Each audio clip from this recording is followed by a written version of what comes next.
So thank you for coming to this Inform Your Community Craftivism event. My name is Stacy and my pronouns are she and her. I am a white woman with used to be salt and pepper hair, and now it's kind of purple and black hair. So, and I'm wearing a colored shirt today. Closed captioning should be enabled for you. So if you want to turn that on, feel free. And also, we're just so excited for you to be here and inform your community. All of our events, we have 6 different programs that we have events from. All of our programs combine fun with some important information about specific topics. You can check us out at www.informyourcommunity.org. And while you're there, feel free, please do sign up for our website. For our mailing list. And of course, you can donate while you're there. All our events are free, shipping's free, and our materials are free for all of our events. So we appreciate your donation. And of course, also check us out on YouTube. All of our past events are on there, and you can like, subscribe, and feel free to comment as well. We love to hear what you think of our crafts, and by all means, feel free to post and tag us on social media. We love seeing that as well.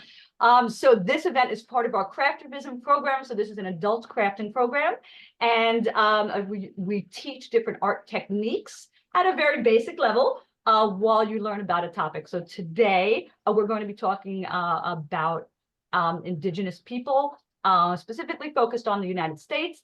And we are going to be learning the technique of weaving, which Stacy is going to be telling us about. Now, I should mention both of us are Stacy, and both of us are Stacy spelled the exact same way, which is kind of rare. But we hope that's not confusing for you.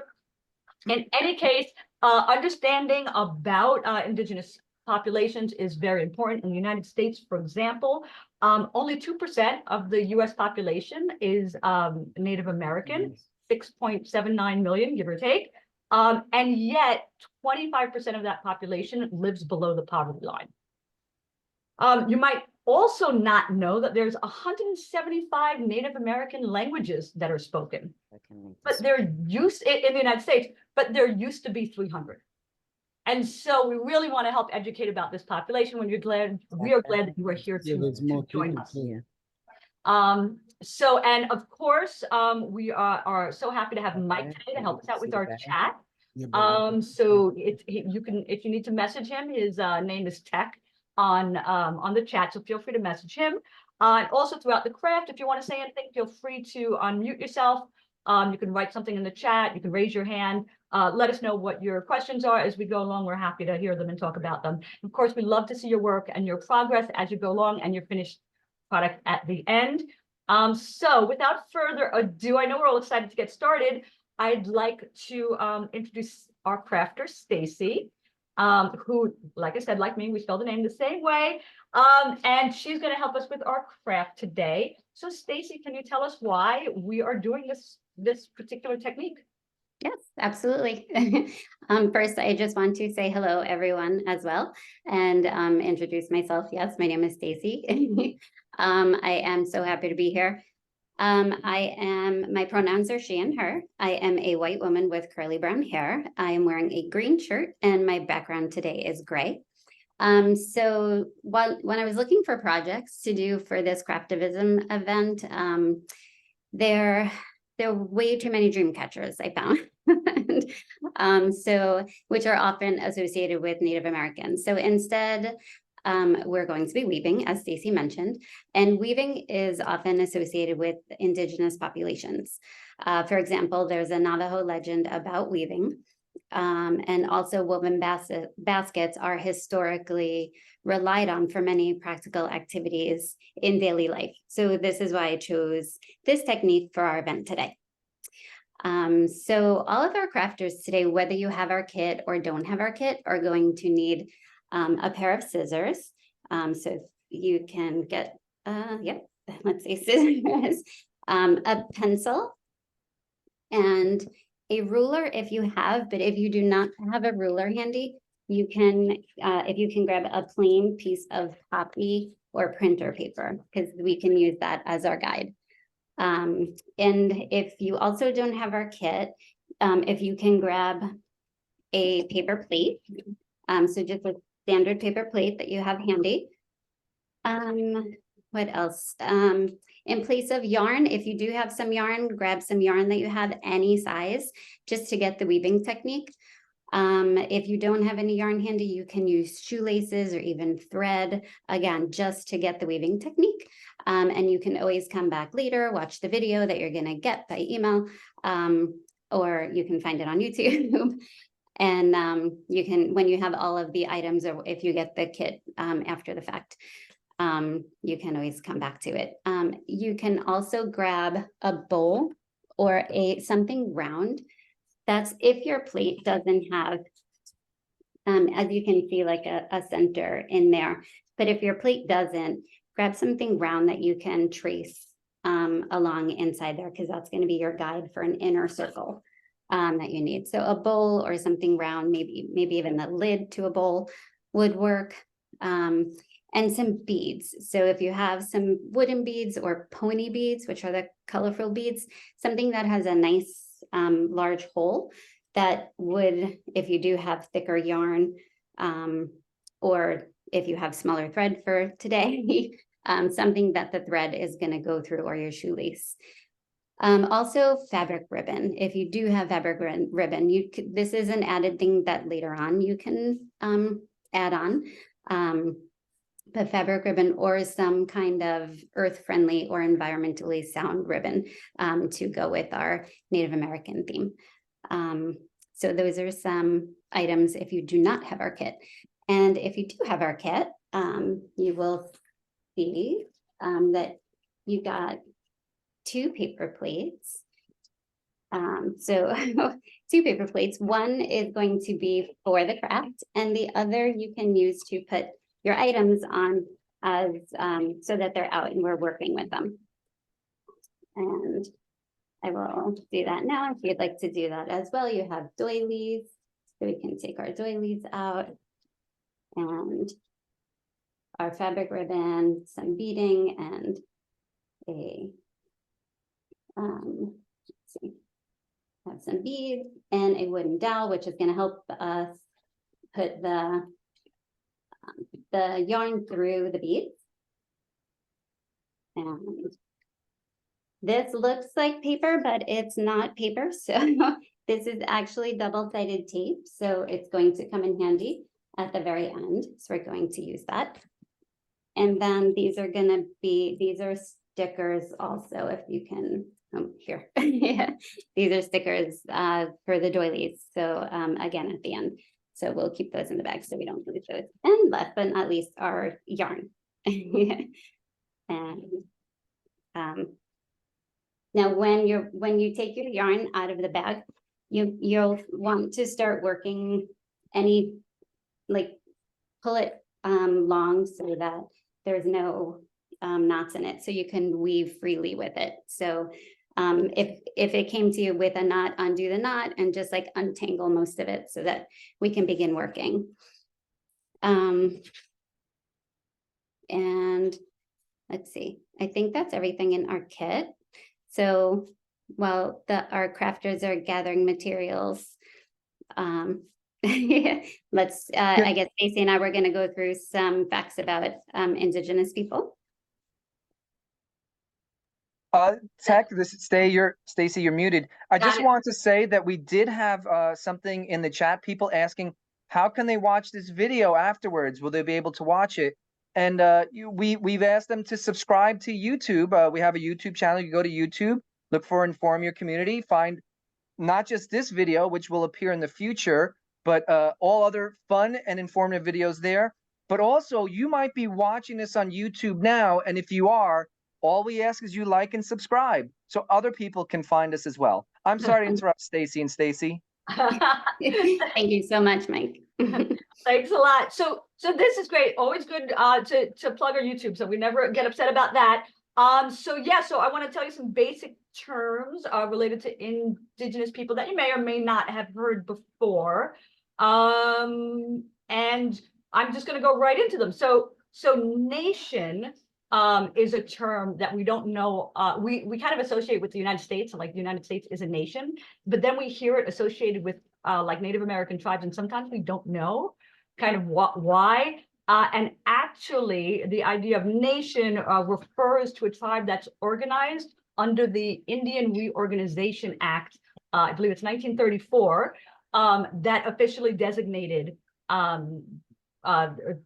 certain tribes as nations, or enabled that to happen. And so it's very similar to how you think of, the United States as a nation. It is the same idea there. And associated with that is this idea of sovereignty. And if we think about the idea as a Native American nation, it's a nation. They have their own sovereign government as well. So it's a legal term that really encapsulates the idea of kind of their authority to self-govern their nation, even though it's within the United States. And then related to that is this idea of reservation, which we also hear so much about. And the idea for reservation is land governed by both Native Americans and federal laws. So Native American laws and federal laws apply to reservations. But I don't want to bore you with too much kind of this basic stuff that maybe you did already know that. Maybe we're ready to start the craft. What do you think, Stacey? Yes, let's get started. So yes, as I had mentioned, you have 2 paper plates. So one you can use ahead of time to hold your craft items, and the other we're going to be working with. Or if you happen to make a mistake anywhere through, then you can use the second plate, to start over. So we're going to start by positioning the paper plate right side up. So you can hold it towards you, or you're going to just keep it right side up as if you're using it to eat off of. So you'll notice that this plate has an inner circle. So we're going to use this as our guide if you have our kit. And if you do not, using a different plate, you can take something with a circle, and then you're just going to trace alongside, whether you use the inner or the outer. If it has one, that's totally your choice. So we're also going to use a ruler. In this case, I'm going to use copy paper. So you can all see if no one has a ruler at home. Oops, sorry. So you're going to take your piece of copy paper and fold it in half long ways. So we're going to fold it long ways, and then we're going to fold it long ways again.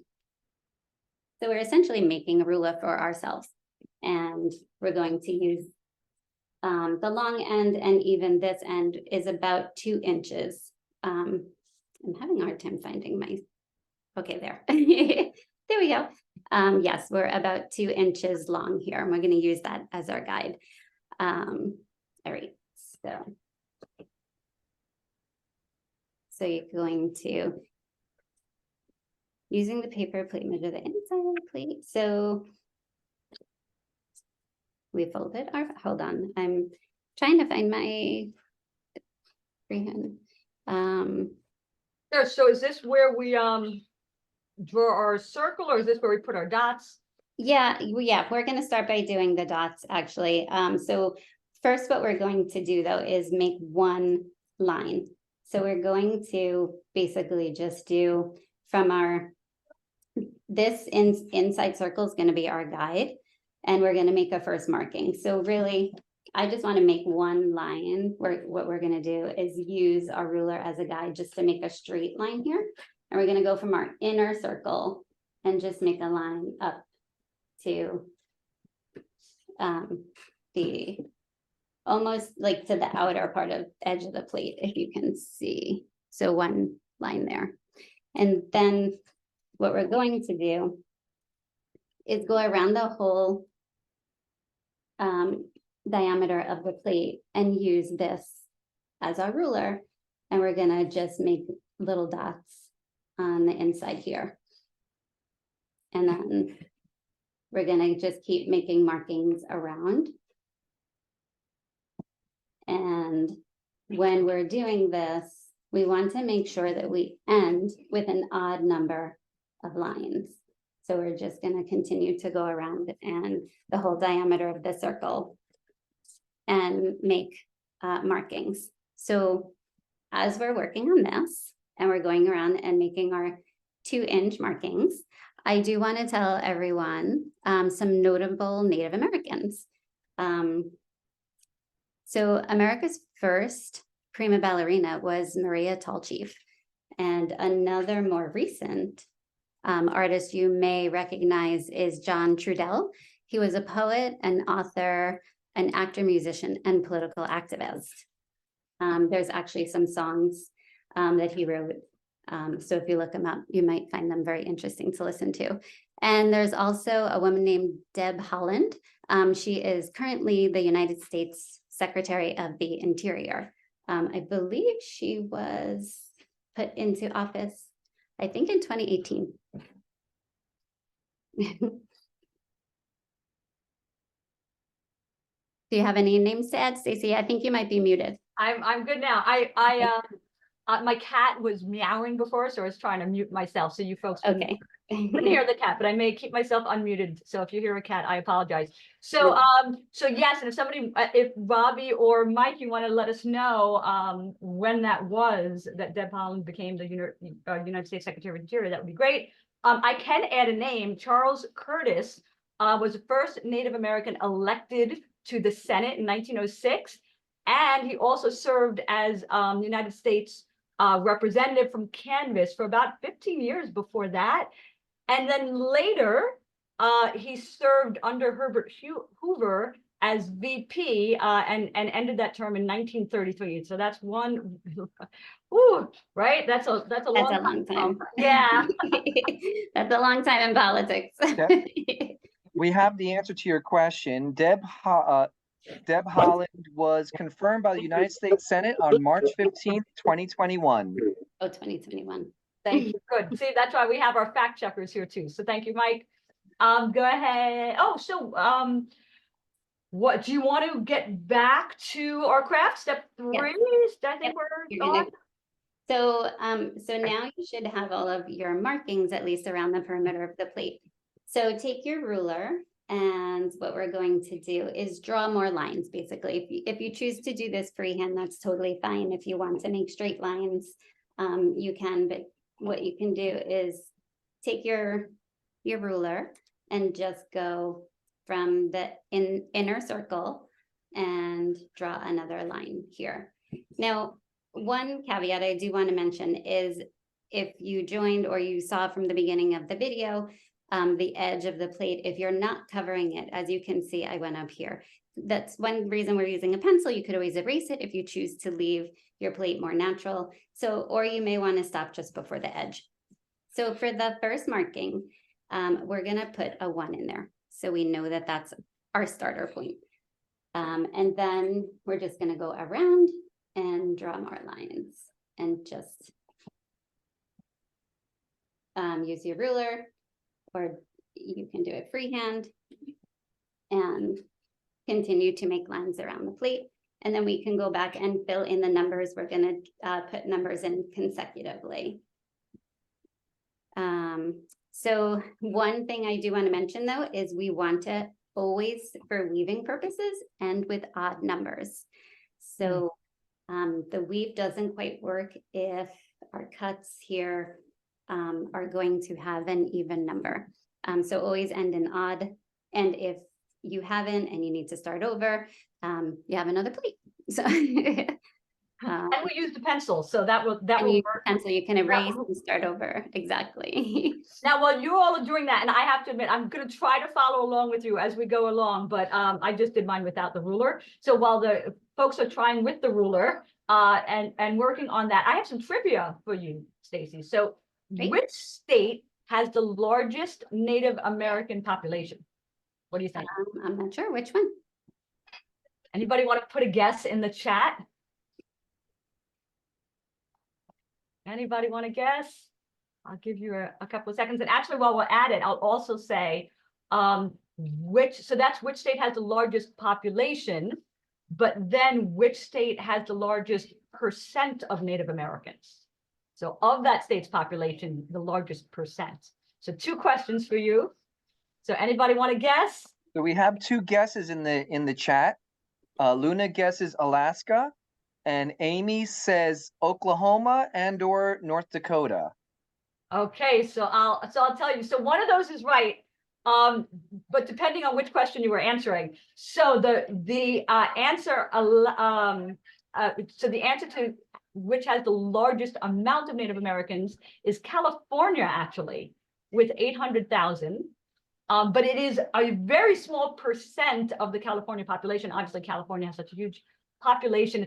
They're only 2%. They make up 2% of the California population. And then as far as which has the most percent, it is Alaska. So Luna, if that was the one you were answering, then you did get that right. It is Alaska. It has the largest percent, and that's about 20% of the Alaskan population is Native American, and that comes to like 145,000 folks there in Alaska. So, okay, wait, we've got more to do though. What's next for the craft?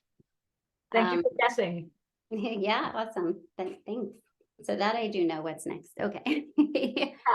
So now we're going to, so you should all have them numbered 1 through 9 or however many spaces you have. But this is where, I mean, always make sure you have an odd number of little pie slices, we'll call them. So now we're going to make like triangular, well, we're going to make dotted lines, and you can use your ruler or you can eyeball this. You want to make it though, you can use one of your straight lines and go about 1/2 inch wide, and we're going to start to make dotted lines. And we're making dotted lines just to differentiate between our lines, basically. So, and again, just go about 1/2 inch wide, if you can see those. And we're gonna do lines all around our straight lines that look like that. And we're gonna do that with all of our solid lines. And I'll continue to go around and do that. And while we're all working on that, let me tell you about some Native American values. Some of the values are respect, tradition, heritage, harmony, and nature. So in keeping with this, we did try to include more natural materials in this project, like cotton and ribbon and wood beads. So That's yeah, I'm really happy we were able to do that. And by the way, I have mine here. This is if you freehand it. You can see how terrible mine looks. It's very neat. Yeah, I started to freehand. But mine is freehand. So I have another value that I've heard about in relation to Native American populations. It's called communitarianism, which is a mouthful, and basically emphasizes the connection between the individual and the community. It's not a term that's unique to Native Americans. It's a kind of wider concept. But it is a way to describe kind of that ethos. So, and really emphasizing kind of common values and kind of collective or communal responsibility. So it's another value of kind of Indigenous populations, generally speaking. And what's next? Speaking of collective responsibility, let's move on. What's next? So what's next is we're going to grab our scissors. So get your scissors handy.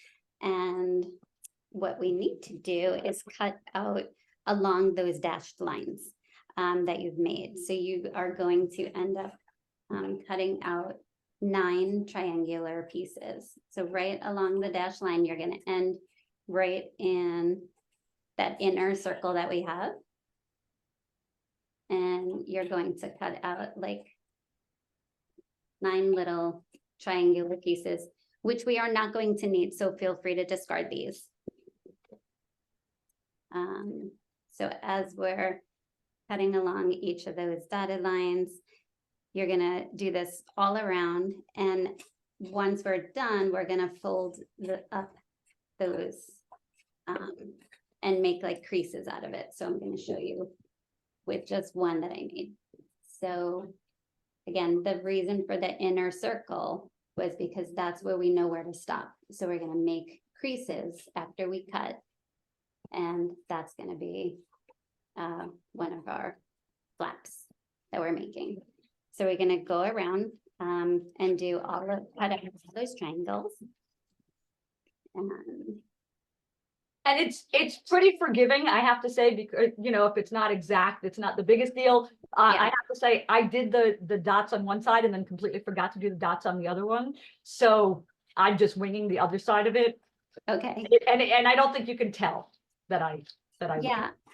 I think actually what's going to happen is the yarn's going to cover everything. It's going to cover everything up, and the thicker the yarn, then the better. So if you need it to be a little more forgiving, then maybe use a thicker yarn.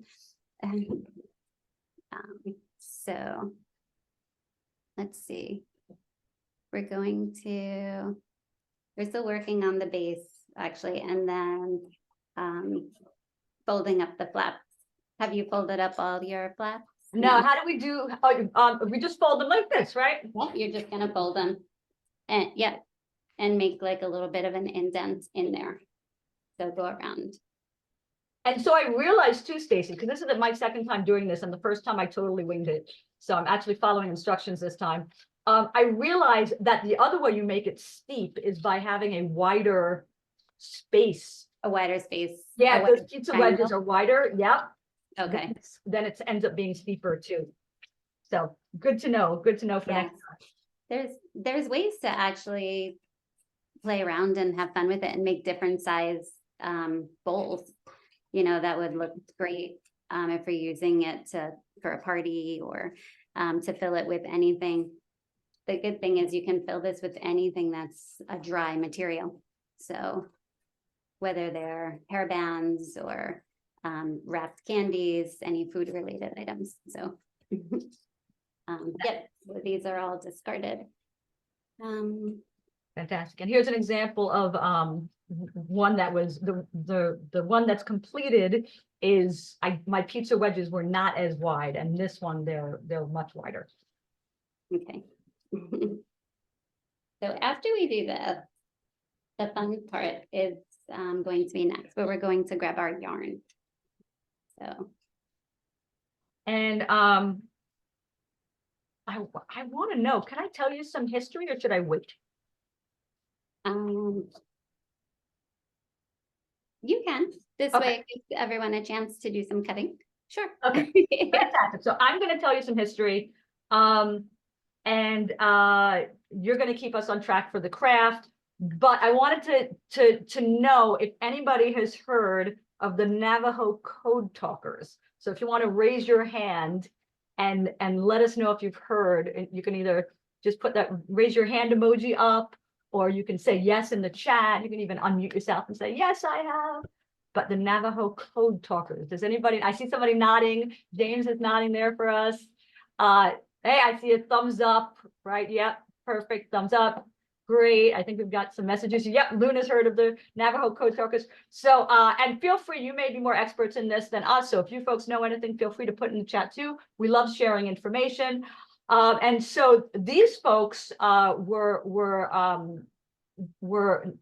Navajo Indian members who used the Navajo language in order to create a kind of, secret code, as it were, during World War II, and really helped out with enabling the U.S. to get as far as we did with, what we did in that war. And it's today, I think it's still to today, it is the only code that has never been cracked, or at least at that time, it was the only code that had never been cracked. Maybe actually, Robbie, you can find that out first. It's still today, I think, never been the only code that's never been cracked, but which is kind of neat. And during 35 days of Iwo Jima alone, so just that one event, 6 Navajo code talkers sent coded 800 coded messages. Wow. So just in that 35-day period for just that one event. So pretty cool, I thought. So, and where are we? I see Amy thought it was really cool too. So I agree. Where are we for the craft? What's next? Before we move on to the actual yarn part, does anyone have any questions or want to show us? Yeah. All right. So you should all have a product that looks like this. And then we will continue.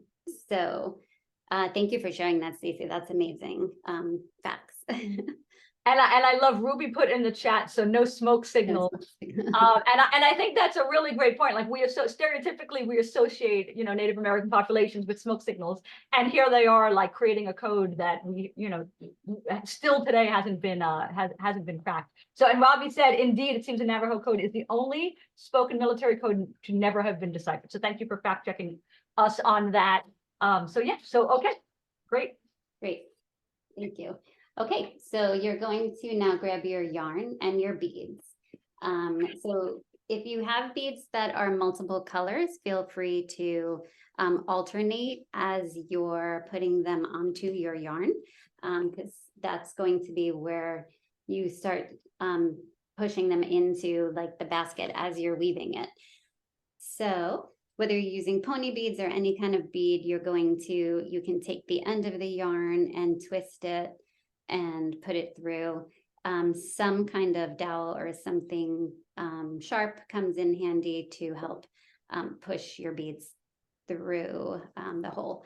So the reason that we're going to start with the beads first is because if you try to put your beads on after the fact, you're going to have to add them from the whole end of your yarn and you're going to be stringing and pulling and stringing and pulling for a while. So you don't really want to do that. So what we're going to do is we're going to push all the beads on and push them all the way down, because we're not going to need them yet. So just string them on and then push them far out of the way once you have them on. And I must admit, we sent two kinds of yarn out. If you have the yarn that's like this is going to be a bit easier for you. If you have the kind of chenille yarn, it's a little bit tougher because it's such a fragile material. Yeah, it's pulling apart. Yeah, you kind of just have to bunch it up and then push it through. So it is possible, but it is a little bit more of a challenge. But I hate to say it because chenille yarn looks so pretty. It does. Sometimes you win in one way, you win in another way. Yeah. You do have plenty of yarn though, so if it does start to frail and fray like this, it's totally fine. You have plenty of yarn to make your basket for this project. And Stacy too, they don't need to use all of the beads, right? If they just want to use a couple, kind of whatever you want. Yes. And here's my finished product. Again, a few things differently about this one. I used 7 cuts instead of 9, and I didn't make my pizza pie shapes as wide, but this is how I spread the beads out, kind of one in each of the areas. So you can kind of get a look at it. And by the way, I'm storing my beads in there right now, as a matter of fact. Yeah, so I have 6 beads on mine, and I'm just going to push them now down. So right now you're not going to see them because we're not going to start adding them on until we have about 3 rows of weaving completed. So while folks are working on this step,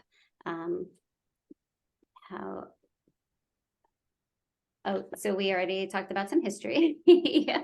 I fast forwarded that a little bit. You did. To talk about it then, but we had a lull.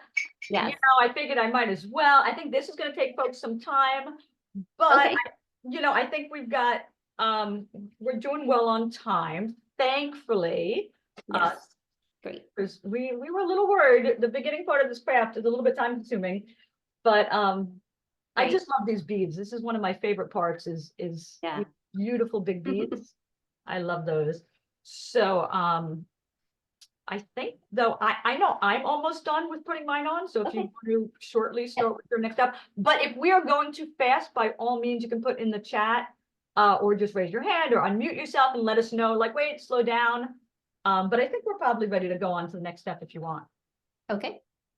So for this, we're actually going to start weaving now. And you can choose to use Scotch tape if you'd like, just to place a piece of tape here to hold your starting point down.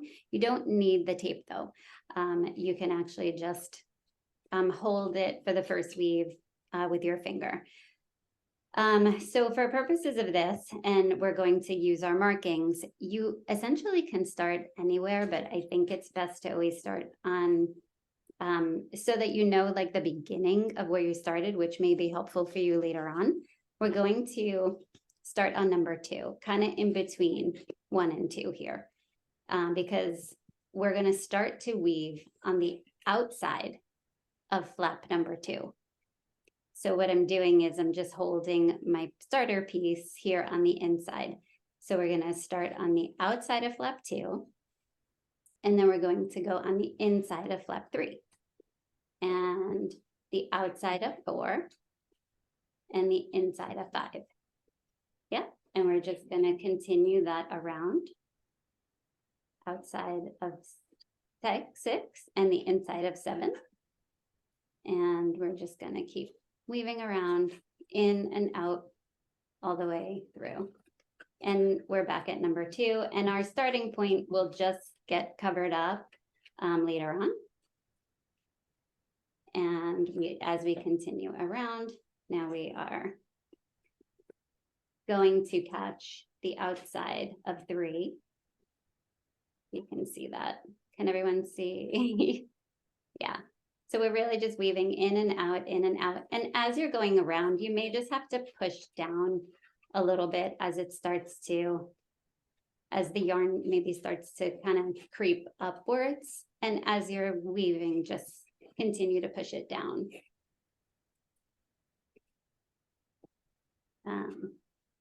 So this is very relaxing, actually, and mesmerizing. I feel like, you know, yeah, I guess you do have to pay attention to what you're going in and out of, so you don't miss anything. But that's also why I had said maybe start with it numerically number 2, so that you know, at least, you know, where you started off.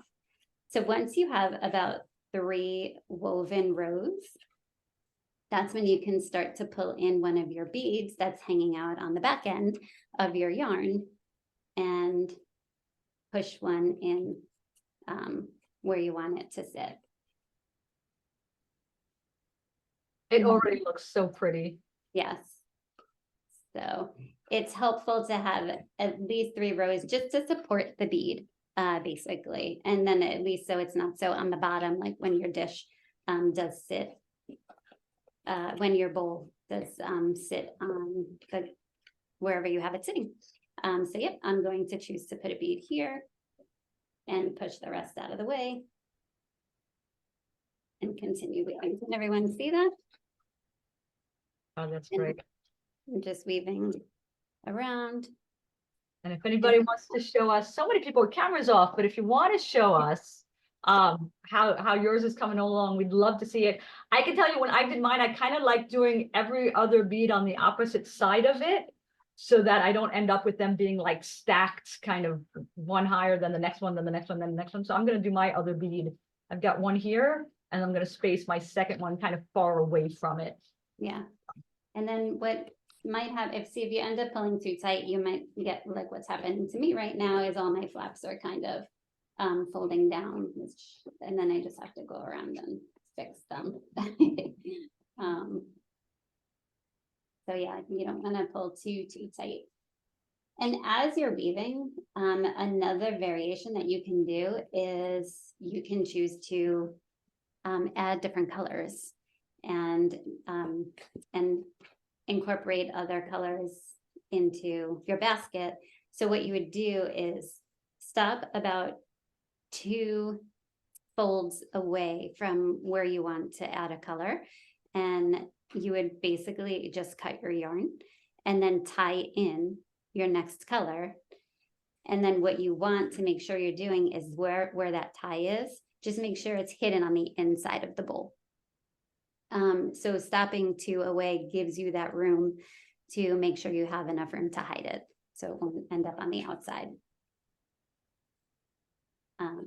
Really good advice. So much good advice with this. And by the way, when you did the numbers, I was like, why numbers? And now I know, because it's so much easier to explain to people, like, take, you know, number 2, and Yeah. you know, numbers help a lot. At least to initially start. Yeah.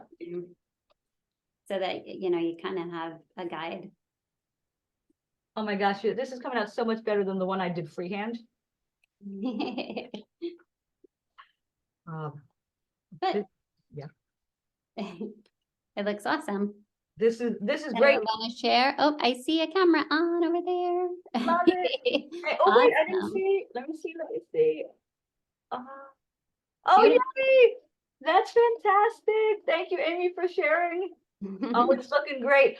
Oh, and with the green, wasn't it easier to put the beads on with the green? I mean, I get no, it wasn't. No. Oh, she's gonna unmute herself. Yeah, tell me. Can you unmute? Yeah. How'd it go? Oh no.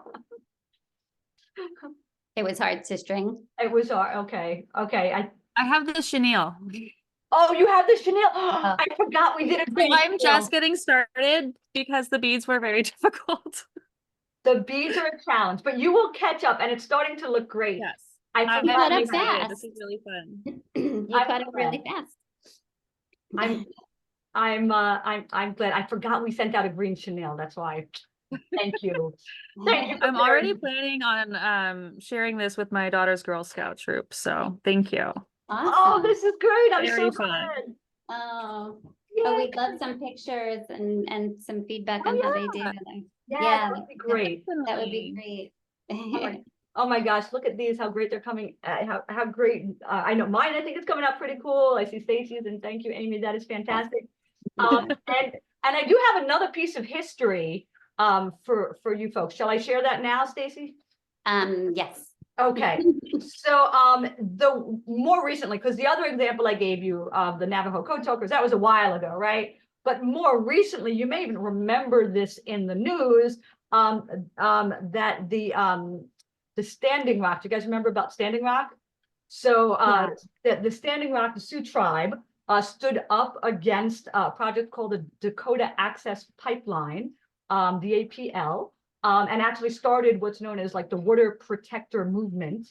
And really they argued that having this pipeline of oil going through kind of nearby, I think it was 10 miles from where the reservation was, would affect the water quality and kind of contaminate the water, as well as disturb sacred sites for the Navajo, sorry, not Navajo, but for the Sioux Nation. And actually many, even though it was focused there, many Native American nations joined in the protest. Unfortunately, it was unsuccessful. The pipeline was built, but it was such a united effort. There's so much media attention, really raised awareness of not only that issue, but kind of the situation with Native Americans, across the country. There are unfortunately a lot of people hurt and arrested, but in that. And certainly you can find out much more about it if you do your own research to kind of find out more information. And then much earlier than the Navajo code talkers, even in the late 1800s and early 1900s, maybe mid 1900s, and you may even remember seeing representations of this too in kind of old black and white images. But the Mohawk Skywalkers, let me know, have you heard of the Mohawk Skywalkers? Raise your hand or put it in the chat, or thumbs up if you've heard of the Mohawk Skywalkers. I think most people think of Skywalker in terms of Luke Skywalker in Star Wars. Maybe not too many people. Okay, we got a couple of people who've heard of the Mohawk Skywalkers. So this was kind of a nickname for Mohawk Indians, often iron workers, who helped to build many of the skyscrapers that we, these iconic skyscrapers like the Twin Towers. And you might see images of folks on these like beams really high up. And somehow stereotypically people kind of, the Mohawk Indians got this reputation of being they're just not afraid of heights. That wasn't exactly kind of what was going through their heads. I think it was a kind of good opportunity to make some money, and it worked for them. They were willing to do it, but they somehow got this reputation for not being afraid of heights. And it's not only skyscrapers in Manhattan, which is where I am. I'm actually not so far from the Twin Towers, where the Twin Towers were right now. But they also built buildings in Chicago and Philadelphia too, and these were definitely some risky jobs. Yeah, and yeah, Robbie said that seems like unsafe work conditions. Yeah, by today's standards, I don't imagine. Whew, I don't think that's a thing that we do now in, on sites, construction sites. So what's next in the craft? Because Yes, we're so as you're working, I do want to mention that you don't, excuse me, you don't want to come all the way up to the very top. You want some ability. So you maybe want to end, how much would you say? Maybe a couple of centimeters from the top. yeah, half an inch, something like that. Yeah, I think I probably went, yeah, I mean, I could probably go a little bit more, Okay, but yeah, no more than half an inch. yeah, I'd say half an inch. At Yeah. at max, a half an inch, yeah. Okay, great. Awesome. It looks great. So to end it, you're just going to cut where you're going to end, and you're just going to make a cut in your yarn. And you want your yarn to get tucked. Oh, look, I can tell I stopped right at number 2 because I see where I started. I see the piece in there. Oh, there you go. You're essentially just going to take this and tuck it, whether you need to use the tip of your closed scissors, or if you have something sharp, I'm going to use maybe the wooden stick. You're just going to tuck the extra piece into your weave on the inside. If you can get that in there. So that's the tricky part. No risk involved, just tricky. That's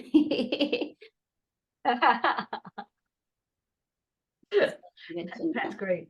That is great. I'm impressed because your instructions are clear enough that I can actually follow along while I'm helping to co-facilitate. Oh, you're definitely doing this clearly. Yes. And if you taped your starter point on the inside, you can feel free to untape that as well and tuck it if you'd like, so it doesn't show. So at this point, what you want to do is go around the rim also and just make some folds down. So again, you have so much variation. If you want to leave this a more natural look, you can leave it as is, but we've included some cotton ribbon inside the kit, or if you have ribbon at home that you'd like to use. This is where the double-sided tape comes into play. So we're going to fold down the tops there, and then take one strip of your double-sided tape, and you're going to unpeel just one side, take off one side of it, and okay.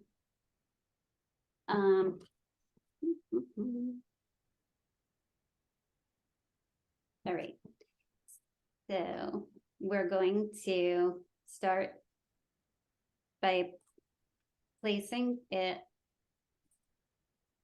on the paper and wrapping it around. On the paper plate, you mean? On the paper plate, on the rim, yes. The sticky side that you did unwrap. So we're going to just bring it all the way around. Now you do have 2, so if it doesn't make it around, you can use the other. You will have, I believe, depending on the size of your plate, you should have enough with one, and you'd have, nope, I have like a 2-inch gap on mine. So you don't want any more than a 1-inch gap. Do you have more than a 1-inch? Yeah, I have more than 1 inch on mine, so Okay, I so would probably use, I'm gonna use the other sticky the one. other tape, yes. Yeah, that seems a little big, yeah. And then I'm gonna actually cut it to size. That's I how was just gonna say mine as well, so I don't need that much. I'm gonna cut mine to size as well. And probably before I do that though, I might have to unstick the other side. So what we're going to be doing here is taking our cotton ribbon and the fabric ribbon and placing that around on the top to give it a nice topping. Did We haven't taken off the other side of the tape yet though, right? I just did on mine because just to close the Oh, I gap. see. There you go. Okay. Yeah. Otherwise I would not have been able to get to my first piece that I put on. Fair enough. Um, Now, this is risky business. This is precarious, I think. Doing this part is probably the hardest. I think this is the hardest part of the craft. Yeah, working with double-sided tape is always a little tricky because, you know, it's sticking up. But what you want to do is then fold it down around the inside of your paper rim. I think that's probably the best way to do it, is now start folding it down. So basically you'll end up with half the sticky on one side of the rim and half the sticky on the other side. On the other, yeah. And it doesn't have to be neat, essentially, right? Because it's going to be covered up. It's going to be covered, yeah.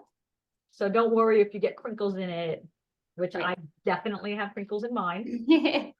And then you're going to take your ribbon that you're going to be working with and you find a starting point and place it. So that's going to go basically just like your rim, half on one side and half on the outside and basically half on the inside. And you're just going to start going around and pinching and cover all your sticky tape that you have on there. So. And I would probably say most important is to make sure you cover up the sticky tape, or that the sticky tape on the outside is covered. Even if a little bit of on the inside shows, you can always kind of cut that. Yeah. People won't see it from far away. If not, though, I feel like you can play around with some of the yarn that's out there and cover up, cover up any gaps or stickiness. You can kind of move around. So hopefully you can all see. That is true. And we have about 4 minutes left. This went so fast. Oh, wow. Do you want to tell us any kind of final touches, or should I get right into the? Yeah, so let me just show you. So you may have some fabric left over on the end. You can snip that if you'd like. You can make it decorative if you want to make a little triangle out of it. Or have it hanging over or not. And the doilies are just an added something for the middle. So as you can see inside here and even on the bottom, it's, you know, just a paper plate. So if you want to make it a little more decorative, you can take your stickies, you can take your doily and put it on the inside and tuck it around. And even stick the doily to the bottom. So if anyone lifts it up or looks at it, it just makes it a little more pretty. If you don't have doilies and you have some craft paper, copy paper that's colored, and you want to put that on the inside of your bowl, you can really use any variation that you'd like. And as I had mentioned earlier, this bowl, any dry ingredients that you have, this bowl is so useful for parties. You can make different sizes. As we mentioned, you can play around with. You can put wrapped candies inside of it. You can put any hair ties, loose buttons. You can make it even for maybe a shop for loose nails that are hanging around, anything like that. That's so great. Wait, I'm trying something fancy. Look, I made a bow at the end. Awesome. It doesn't look great. That's I great. can fix it later. Yeah. I used the extra double-sided tape and you inspired me. I made a little bow. Oh, good, good. Yeah, I think it looks nice to have like something here. Yeah, whether it's just dangling off. My other one just has it kind of dangling, like just dangling off like that. Yes, perfect. But this one I decided to make a little bow. It needs a little closer, but it's there. Should I see us out, or is there anything you wanted to add? Or we're good to go? No, we got through all the steps. So that's the important part. Yeah. Feel free to show us, you know, kind of what your craft looks like. Amy's got hers, and you finished, but you almost finished it. Okay, I know that that double-sided tape is tricky. If you're mad at Yes. me about the beads, you're gonna be mad at me about the double-sided tape. You can though always just use stick glue or regular glue. So if you don't want to hassle with it, you can just use whatever materials you have at home. It's no big deal. But thank you, Stacy, so much for walking us through this craft. I love the way that doily looks in there. That's fantastic. Thank you, everybody, for joining us. If you do want to show us what it looks like or when you complete it later, if you didn't get a chance to complete it now, feel free. We'd love to see it. And just like we learned about both weaving today, but we also learned about Indigenous peoples. We want you to keep learning and keep on educating yourselves. And by the way, there's a poll up. Feel free to go ahead and take that poll. I'm going to continue talking since we're a little running out of time. And so we always appreciate your giving us your feedback about the event. So to help with this kind of continuing your education about Indigenous peoples, we're going to send you after this event. We're going to send you a video of this event, as well as our infographic with more information about this topic and some of what you heard here today. We encourage you to share those with others. We'll try to get that out to you within a few days. Also, please consider committing to kind of one weekly act to raise awareness about and understanding about Indigenous populations. Getting informed by coming to this event is a great way to start. But we also encourage you buy Native American products. When you do, make sure you purchase those from respected sources that hopefully make sure that Native American populations get some of the proceeds, if not all of the proceeds from that purchase.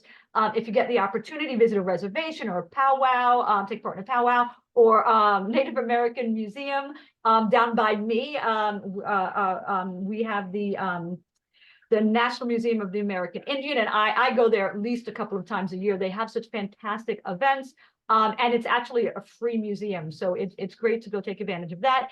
And also be sure to refrain, when costume season comes around, refrain from any insensitive costumes related to Indigenous populations. Our email will contain also another survey. So if you would be so kind as to complete that one as well, that's different questions. And that's more about the event and what you thought of the event, what we can improve for next time. Our next free adult craft related event is on financial literacy. It's not for a while, but that's going to be on March 7th. Feel free to register now, and we're going to send you some reminders for that. We're going to be making a filed folder where you can keep your important financial documents. And as always, tickets and materials and shipping are free. Next week on the 18th, we're having an event from one of our other programs. It's an event on AI and automation. And that is going to include a legal expert, K-12 educator, and a couple of other folks who are kind of experts on that area. And that's our know-it-all program. So it's kind of a speaker series, but they'll tell us some fun anecdotes and stories related to that topic. So we hope you can come. You can go ahead and register for that now as well. You can check out all of our 16 events that we have posted on our website at www.informyourcommunity.org. You can go to our events tab. As always, you can watch our YouTube video, as Mike educated us about before, and comment on it, like, and subscribe, as well as be sure to consider donating on our website and signing up for our mailing list. We are so glad that you are here, and we're grateful to have the opportunity to tell you about this topic. And Stacy, thank you so much for helping us show people how to do a great weaving project. I hope you all liked it. Thank you for sharing your time with us today. Thanks for joining.